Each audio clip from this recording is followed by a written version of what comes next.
नमस्कार मित्रांनो, स्वागत आहे तुमचं आताच्या ब्रेकिंग न्यूजमध्ये. मित्रांनो, राज्यामध्ये वाढत्या उन्हाच्या झळांनी शेतकरी अक्षरशः हैराण झालाय. कडक उन्हामुळे हिरवीगार पिकं अगदी करपू लागली असून पाण्याच्या वाढलेल्या फेरामुळे शेतकऱ्यांची धावपळ वाढली आहे.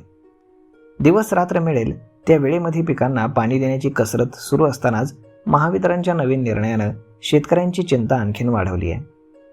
महावितरणनं शेतीसाठी दिल्या जाणाऱ्या वीज पुरवठ्यामध्ये 2 तासांची कपात करण्याचा निर्णय घेतला आहे. यापूर्वी 8 तास मिळणारी वीज आता फक्त 6 तास मिळणार आहे. विशेष म्हणजे हा वीज पुरवठा केवळ दिवसा दिला जाणार असल्यानं शेतकऱ्यांसमोर मोठं संकट उभं राहिले. रात्रीच्या वेळेमध्ये पिकांना दिलेलं पाणी अधिक प्रभावी ठरतं.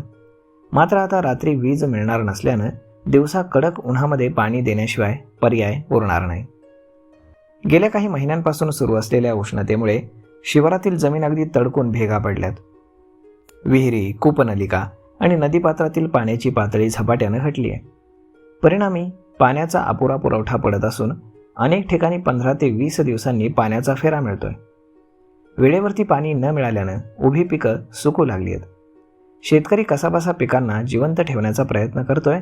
मात्र तापमानाचा पारा 40च्या दिशेनं झुकल्यानं शेतामध्ये काम करणं देखील कठीण झालंय. ऊस, भाजीपाला आणि फळ पिकांच्या उत्पादनावरती या परिस्थितीचा मोठा परिणाम होण्याची भीती व्यक्त केली जात आहे. दिवसा दिलेलं पाणी उन्हामुळे लवकर आटतं आणि जमिनीमध्ये योग्य प्रकारे जिरत नाही. त्यामुळे पिकांना पुरेसा फायदा मिळत नसल्याची तक्रारही शेतकरी करतायत. 2 तासांची वीज कपात आणि केवळ दिवसा मिळणारा पुरवठा यामुळे तग धरून राहिलेली पिकं देखील धोक्यात येतील अशी भीती शेतकऱ्यांकडून व्यक्त करण्यात आली आहे. सध्या शेतकऱ्यांसमोर अनेक प्रश्न उभे ठाकले आहेत. 6 तासांच्या वीज पुरवठ्यामध्ये किती क्षेत्राला पाणी देता येणार? संपूर्ण शेताला पाणी देण्यासाठी किती दिवस लागणार? अशा प्रश्नांनी शेतकरी चिंतेमध्ये सापडलाय. वीज पुरवठ्यातील कपातीमुळे शेती व्यवस्थापनाचं गणित पूर्णपणे बिघडलं असून वीज पुरवठा पूर्ववत करण्याची मागणी शेतकऱ्यांकडून जोर धरू लागलेली आहे. दरम्यान राज्यामध्ये विजेच्या मागणी आणि पुरवठ्यामध्ये मोठा असमतोल निर्माण झालाय. सध्या सुमारे 3000 मेगावॅट विजेचा तुटवडा निर्माण झाल्याची माहिती मिळाली आहे.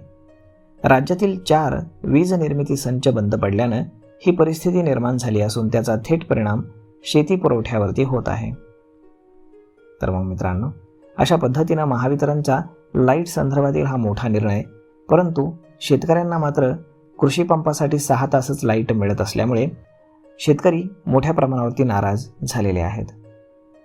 तर मग मित्रांनो, आता सरकार यावरती काय तोडगा काढतं हे पाहणं खूपच गरजेचं आहे. तर मग मित्रांनो, हा व्हिडिओ, ही माहिती तुम्हाला कशी वाटली हे तुम्ही आम्हाला कमेंट करून नक्कीच सांगा.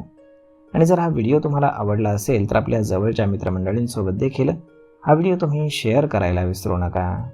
धन्यवाद.